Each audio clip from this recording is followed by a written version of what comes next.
Pessoa que fala muito. Eu vou tomar um tempo de vocês. É,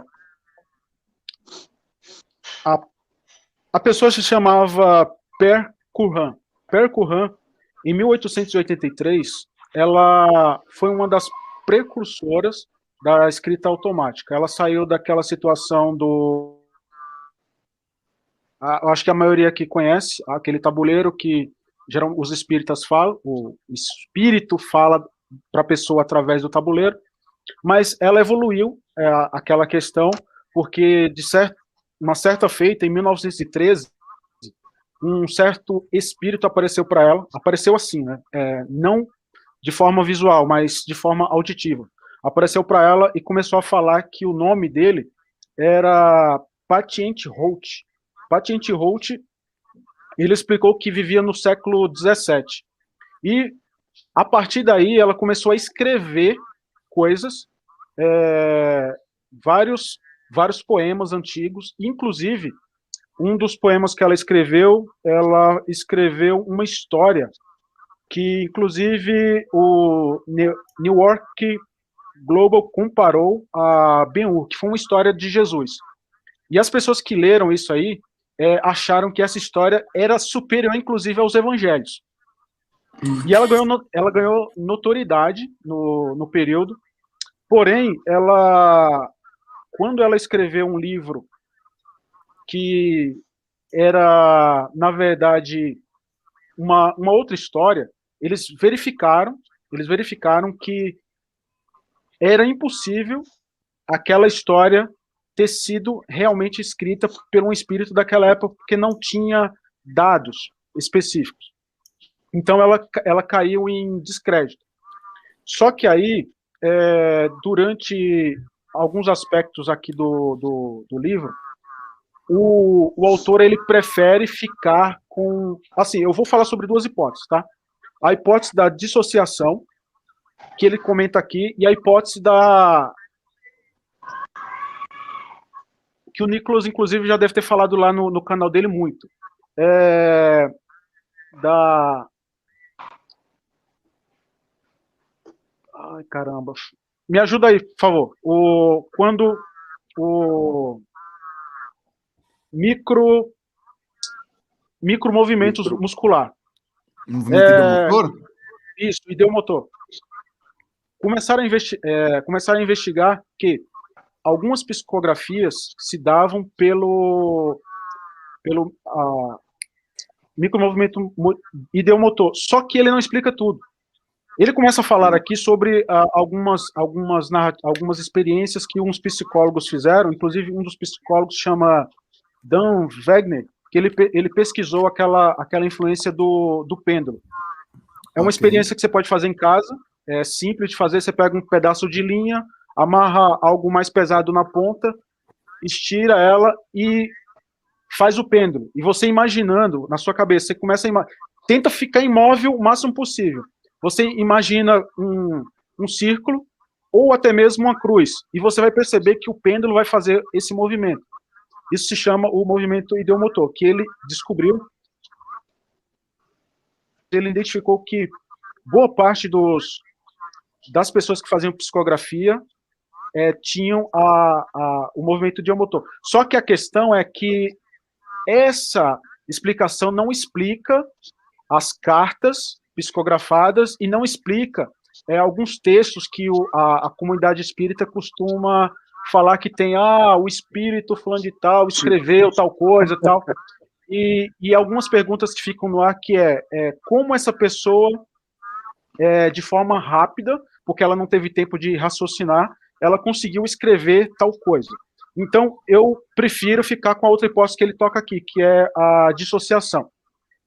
Quando a gente fala de dissociação, algumas pessoas que estudou o mínimo possível vai querer associar o filme Fragmentado. Só que Fragmentado extrapolou tudo. Fragmentado extrapolou demais. Uma série que seria mais próximo à dissociação seria O Mundo de Tara, que é uma série da Amazon Prime. Mas, para a gente entender o que é a dissociação, no livro do Del Agarron, psicopatologia e semiologia dos transtornos mentais, primeiro, eu quero fazer uma separação. Há o transtorno mental dissociação e pode haver a dissociação espontânea, que é o que eu acredito que as pessoas no espiritismo, na prática espírita ou na prática pentecostal, faz, por quanto alguns de vocês me conhecem. Inclusive, uma vez o Nicolas fez um vídeo comentando um pastor que fazia o braço voltar. Eu comentei no vídeo dele que eu fazia isso e eu não sabia que era charlatanismo. Eu não sabia que eu estava praticando sugestão, eu não sabia.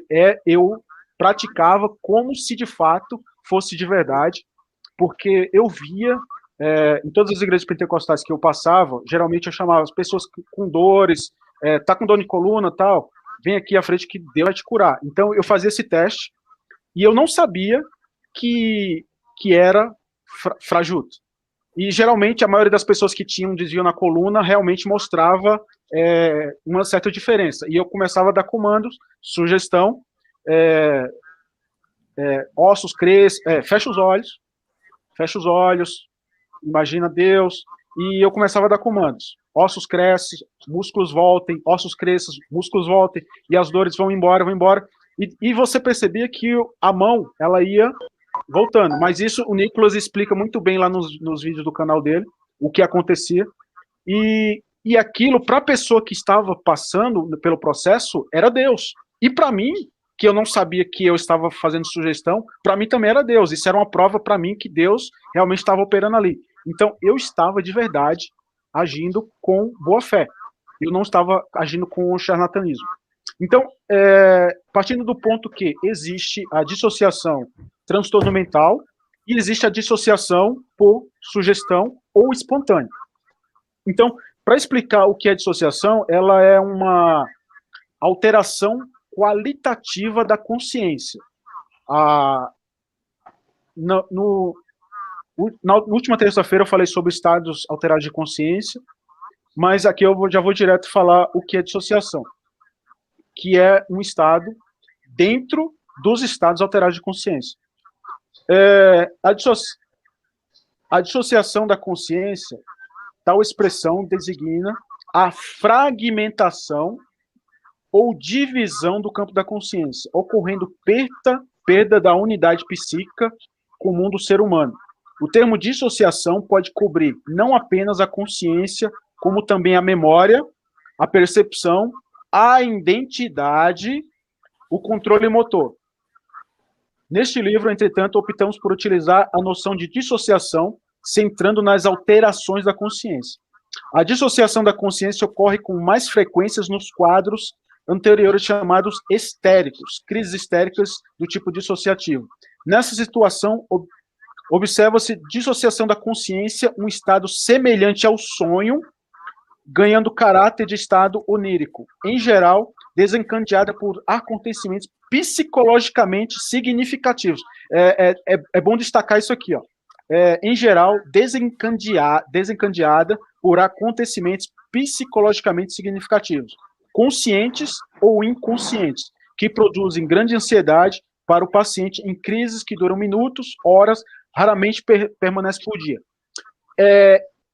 A dissociação de consciência. Para quem não assistiu o filme Fragmentado, é uma pessoa normal que em algum momento ele parece que a identidade dele é outra. Uma mulher, uma criança ou um outro homem. Só que pela psicopatia ou pelos estudos psiquiátricos, algumas identidades compartilham memória. Ou seja, por exemplo, em algum momento eu posso me ver eu, Rodrigo, em outro momento eu posso me ver eu abrir os olhos e imaginar que eu sou o Nicolas e agir como ele e não ter as memórias do Rodrigo. Ou imaginar que eu sou uma criança, abrir os olhos e eu sou uma criança. Alguns estudos nessa linha de raciocínio foram feitas para tentar, há 100 anos atrás, mais ou menos, explicar as tais incorporações demoníacas, onde muita gente no estado psicologicamente significante acaba agindo como se não fosse ela mesma, com voz diferente, e às vezes não lembra. Geralmente, eu lembro de uma situação que eu perguntei para uma colega minha da faculdade de psicologia, que ela era de uma religião africana, e ela incorpora espíritos. E eu perguntei para ela, você lembra quando o espírito desce ou não?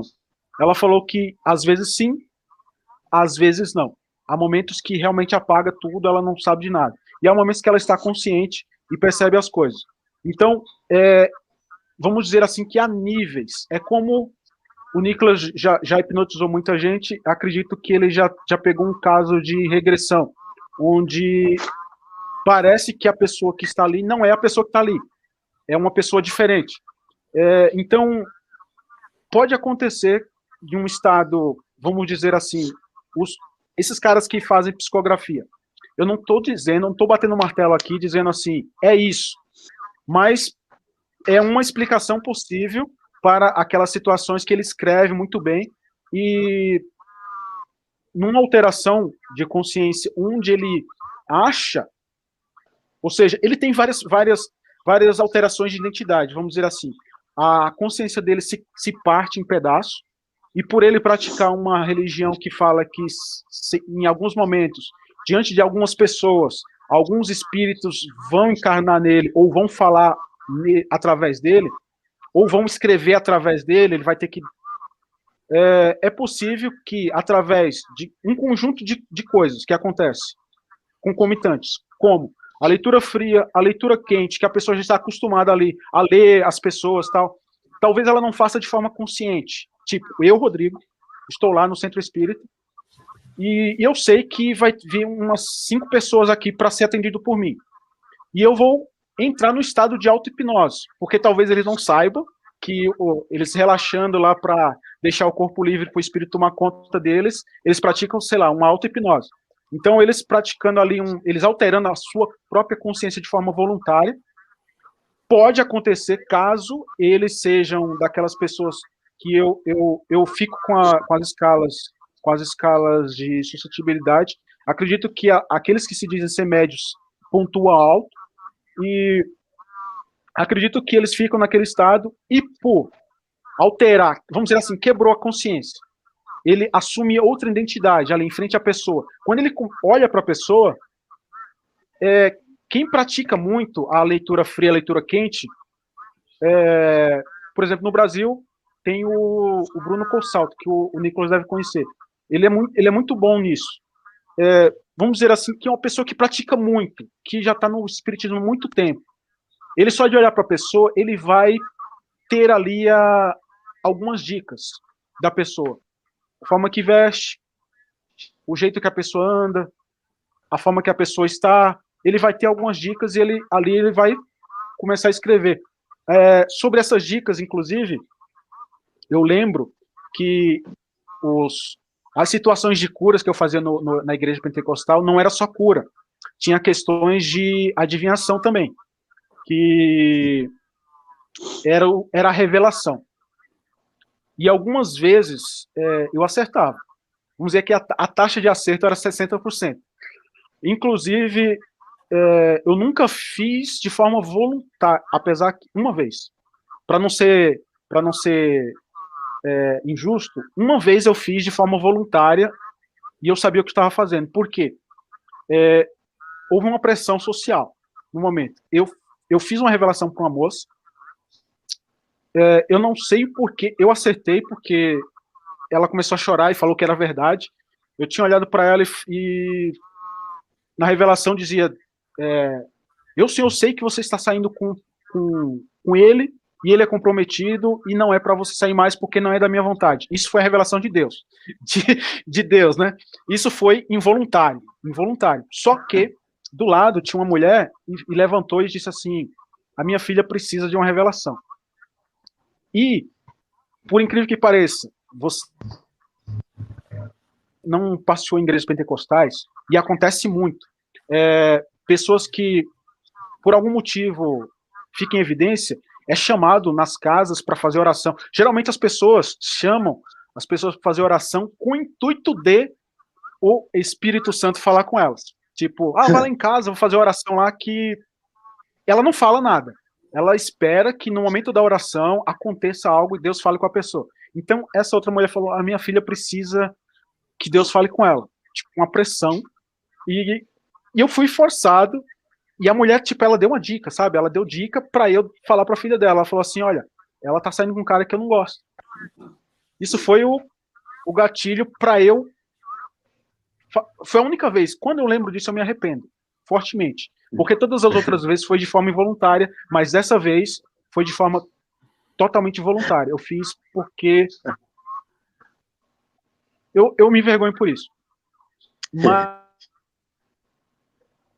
em igrejas pentecostais, onde tem alguns sinais de cura, que são, na verdade, sugestão hipnótica, revelação falsas que alguns, como o Nicolas ensina lá no canal dele, pesquisa na internet, ou até mesmo a pessoa olha do jeito que a pessoa está, se fez algumas técnicas de leitura fria, leitura crente, vai acertar. Então, essa questão da psicografia, ela não só acontece no espiritismo, acontece no espiritismo assim, de forma explícita, psicografia, mas nas igrejas pentecostais, em outros lugares, acontece, não a psicografia em si, mas acontece a pessoa falando, olha, Deus está me dizendo, Deus está me revelando. Então, acontece muito isso, mas eu quero destacar aqui que as duas coisas, acontece de forma voluntária, sim, porque quando a gente começa a assistir lá o vídeo lá do Neuromágico, a gente vê muito de forma que os pastores fazem de forma voluntária, só que, no meu caso, eu olho para o outro lado daquelas pessoas que são sinceras, porque eu agi de forma sincera, de todas as vezes que eu agi, com exceção de uma, agi sempre com sinceridade. Então, acredito que muitos que se dizem ser médiums, eles estão agindo de forma sincera, e às vezes eles acham que o espírito está movendo ele, quando na verdade é naquilo que, nessa hipótese que eu acredito, que há uma dissociação, e essa falta de memória da outra identidade faz com que ele acredite que de fato foi outra identidade. Porquanto a outra identidade, nos estudos psiquiátricos antigos, eles costumam dizer que alguns casos, por exemplo, tem casos relatados que uma pessoa com uma identidade era cega e a outra pessoa não era cega. Uma identidade tinha uma certa enfermidade, mas cega assim, cega psicológica, que muitos vão saber que é psicossomático. E entre outras alterações. Então, é uma resposta possível, que eu acredito que ser mais explicativa do que apenas o movimento ideomotor. Existe um movimento ideomotor, mas o que eu acredito que explica melhor a psicografia é a quebra da identidade da pessoa numa dissociação de consciência. Então, acho que deu para explicar mais ou menos um pouco aí. Quem puder contribuir um pouco mais, agradeço aí. Eu quero pegar o gancho do Rodrigo. O Rodrigo tocou num assunto aí, eu até escrevi aí embaixo no rodapé, sobre o caso da prosopopese, que é um estado de alteração da consciência, né? Estado sonambúlico, estado hipnótico, estado... Estou citando literatura do século XIX, entendam-me, e virada do século XX. E o estado metapsíquico, o mais conhecido como parapsicológico, né? Ainda perdura, e a literatura da época, ela tem muitos casos, desse que o Rodrigo citou aí, de múltiplas personalidades que se manifestam, tal. Há casos na literatura de pessoas com 5 personalidades até mais, né? O Rodrigo sabe disso, vocês que estudam isso aí sabem disso aí. O que me intriga nisso tudo, na questão da xenoglossia, o Rodrigo tocou na questão de um poema antigo, escrito em caractere hebraico quadrado, seja sânscrito, seja Pali, Devanagari, né? Tudo isso. Então, como é que o indivíduo... Eu não estou dizendo que é verídico, eu estou dizendo, se possível como é feito e por que é feito. Como o indivíduo semi-analfabeto em língua hebraica, como Chico Xavier, poderia escrever e dar sentido a uma frase gramatical, porque para você escrever em português, você tem que ter um mínimo de inteligência e escrever com uma certa proficiência para você dar um entendimento daquilo que você escreve.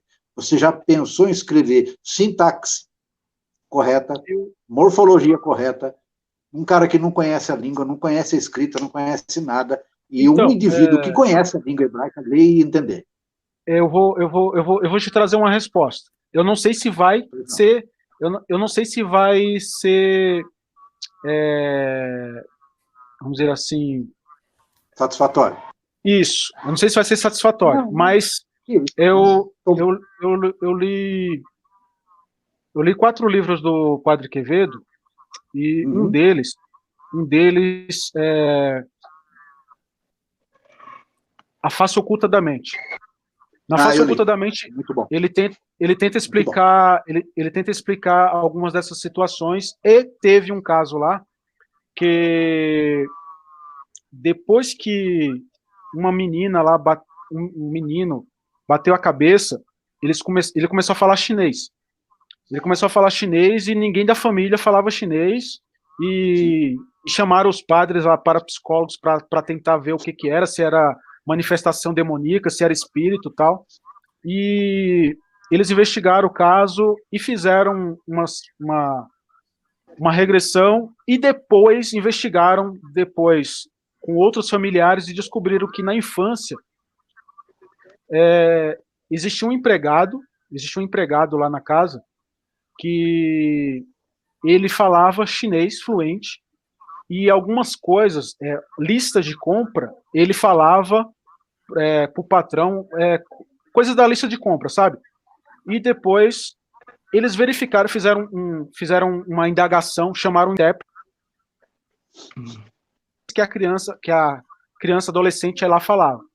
E, por incrível que pareça, foi só lista de compra, coisas que comprava no mercado, não tinha nada, tipo, falava chinês, mas as palavras que eram faladas em chinês eram só palavras que outrora ela havia falado. Então, eles levantaram a hipótese que aquilo, de alguma forma, podia ter... Apesar que hoje eu não acredito na questão do que tudo fica gravado no subconsciente, eu não acredito nisso. Eu acredito que a memória ela está sempre em mudança, mas acredito que algo emocional, o significado emocional, ele fica representado. Mas é uma resposta, eu não sei se é a resposta satisfatória para isso, mas pode acontecer de, por exemplo, o Chico Xavier e tantos outros, em algum momento da vida dele, ele ter lido, ou agora, ele fazer de tonto, ele fazer de tonto, ou até mesmo em outro período, o Chico Xavier não ser a identidade primária dele, tipo, ser a identidade burra, e outras identidades mais inteligentes na infância, por exemplo, assumiu para proteger ele de alguma coisa, porque eu estou falando só uma hipótese, eu não estou falando que é verdadeiro, mas eu estou entendendo.